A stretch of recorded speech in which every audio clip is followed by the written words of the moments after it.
مفت میں ملی ہوئی نعمت کی قدر و قیمت کا ہمیں احساس نہیں ہے۔ اور معزز سامعین، یہ بھی ایک حقیقت ہے کہ یہ ایمان مال پیسے کی بدولت حاصل نہیں کیا جا سکتا۔ حسب و نسب کے ذریعے بھی ایمان تقسیم نہیں ہوتا۔ رنگ رنگت اور شکل و صورت کے ذریعے بھی کسی کو ایمان نہیں ملتا۔ یہ صرف اور صرف عطیہ خداوندی ہے۔ اللہ تعالیٰ جس بندے پر رحمت کی نظر ڈالتا ہے تو سینہ ایمان کے نور سے منور کر دیتا ہے۔ حضرت بلال رضی اللہ تعالیٰ عنہ فرمایا کرتے تھے، پاک ہے وہ پروردگار، پاک ہے وہ پروردگار جس نے ایمان کی تقسیم کو اپنے قبضے میں رکھا ہے۔ اگر یہ بندوں کے اختیار میں ہوتا تو مجھ کالے کلوٹے کو کون ایمان دیتا؟ حقیقت یہی ہے۔ حضور صلی اللہ علیہ وسلم کے شہر میں رہنے والے، قریش جیسے اعلیٰ خاندان سے تعلق رکھنے والے، حضور صلی اللہ علیہ وسلم کی مبارک چہرے کا بارہا دیدار کرنے والے، آپ صلی اللہ علیہ وسلم کی زبان فیض ترجمان سے براہ راست دین کی دعوت سننے والے ابو جہل اور ابو لہب کے بارے میں اللہ کو منظور نہیں تھا، وہ ایمان سے محروم چلے گئے، جبکہ اس کے بالمقابل اللہ رب العزت کی رحمت کی نظر پڑی تو حبشہ سے لائے گئے ایک کالے غلام کو اللہ نے ایمان کی دولت سے مالا مال فرما دیا۔ حضور صلی اللہ علیہ وسلم معراج سے واپس تشریف لائے، دن کے وقت ابو جہل سے ملاقات ہوئی، فرمایا میں رات کے وقت مسجد اقصیٰ گیا ہوا تھا، پھر میں آسمانوں پہ گیا، انبیاء سے ملاقاتی ہوئی، اللہ رب العزت سے ہم کلامی کا شرف حاصل ہوا، میں نے جنت کے مناظر دیکھے، اور پھر میں واپس آیا، ابھی رات باقی تھی۔ ابو جہل نے کہا ہے کوئی ماننے والی بات، اتنی غیر معقول بات کی ہے، اتنی غیر معقول بات تو اگر اس کے پرانے دوست ابو بکر کے سامنے بھی کہہ دی جائے تو وہ بھی انکار کر لے گا۔ چنانچہ ابو جہل اسی امید پہ بھاگا بھاگا حضرت سیدنا صدیق اکبر کے دروازے پہ پہنچا، دروازہ کھٹکھٹایا، آپ باہر تشریف لائے۔ ابو جہل نے کہا کہ پتہ ہے آپ کو آپ کے دوست نے کیا کہا ہے؟ اچھا کیا کہا ہے؟ تو ابو جہل نے کہا آپ کا دوست کہتا ہے کہ میں رات کے وقت مسجد اقصیٰ گیا ہوا تھا، پھر آسمانوں پہ چلا گیا، انبیاء سے ملاقات ہوئی، اللہ سے ملاقات ہوئی، جنت کے مناظر دیکھے، ہے کوئی ماننے والی بات، کوئی عقل تسلیم کرتی ہے؟ حضرت ابو بکر صدیق رضی اللہ تعالیٰ عنہ نے ایک لمحے کے لیے بھی تردد کا مظاہرہ نہیں کیا، فرمایا اگر میرے دوست نے فرمایا ہے تو سچ فرمایا۔ ابو جہل نے رسول اللہ کی زبانی سنا، انکار کر لیا، حضرت ابو بکر صدیق نے ابو جہل کی زبانی سنا تو تسلیم کر لیا۔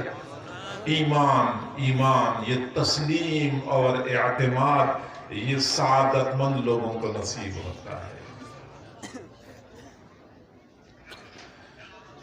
ہم جو کلمہ پڑھتے ہیں لا الہ الا اللہ، یہ کوئی عام کلمہ نہیں ہے، بظاہر مختصر کلمہ، لیکن اپنے اندر اتنی وسعت، اتنی ہماگیریت رکھتا ہے، اگر اس کی وسعت کو کھول کے بیان کیا جائے تو اس کے لیے تو ایک نہیں کئی نشستیں بھی ناکافی ہو جائیں گی۔ یہ مختصر کلمہ، اس میں بندہ پوری دنیا کے معبودان باطلہ سے بیزاری کا اظہار کرتے ہوئے صرف اور صرف ایک اللہ کی عبودیت کا اقرار کرتا ہے، اور یہی چیز اللہ کو پسند ہے۔ ہم پڑھتے ہیں لا الہ، لا نہیں ہے، نہیں ہے، نہیں ہے کوئی معبود، یہ لا کی تلوار چلانی پڑتی ہے، اللہ کے سوا سب کی نفی کرنی ہوتی ہے۔ ہم نے کہا لا نہیں ہے، اللہ کے سوا کچھ بھی نہیں ہے۔ عشق کی آتش کا جب شعلہ اٹھا، ماں سوا معشوق کے سب جل گیا،